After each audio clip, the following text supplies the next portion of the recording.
আসসালামু আলাইকুম, কেমন আছেন সবাই? আশা করি আল্লাহর রহমতে ভালো আছেন। আজকে আপনাদের সাথে সবচেয়ে সহজ এবং মজাদার একটি রেসিপি সরিষা ইলিশ রান্নাটি শেয়ার করব।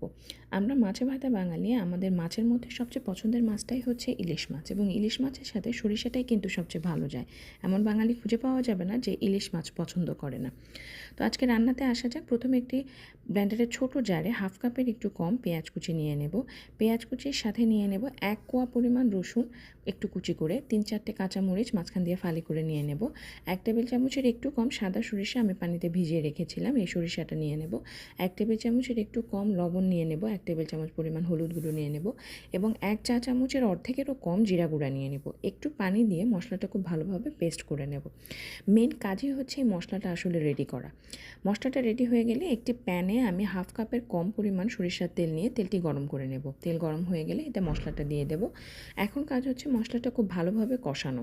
মশলাটা ভালোভাবে কষানো হয়ে গেলে এটাতে ঝোলের পানি দিয়ে দেব।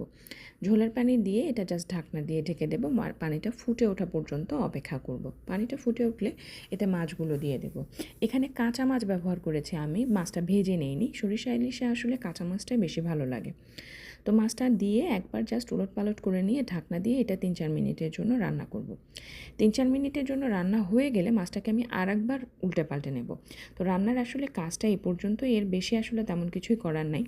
এজন্যই বলা হয়েছে এটা সহজ রান্না।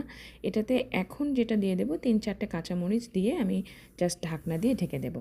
রান্নাটা ভালো লাগলে আমার নাফিনাস ফ্যামিলি নামে একটি ইউটিউব চ্যানেল আছে, চ্যানেলটি সাবস্ক্রাইব করবেন। নাফিনাস ফ্যামিলি নামে একটি ফেসবুক পেজ আছে, পেজটি ফলো করে পাশে থাকবেন। এখন যেটা কাজ সেটা হচ্ছে ঢাকনাটা উঠিয়ে জাস্ট তাওয়াটা একটু এদিক ওদিক করে রান্না শেষ করব। রান্না এই পর্যন্তই। ভালো লাগলে লাইক, কমেন্ট, শেয়ার দিয়ে আমাদের পাশে থাকবেন। ধন্যবাদ।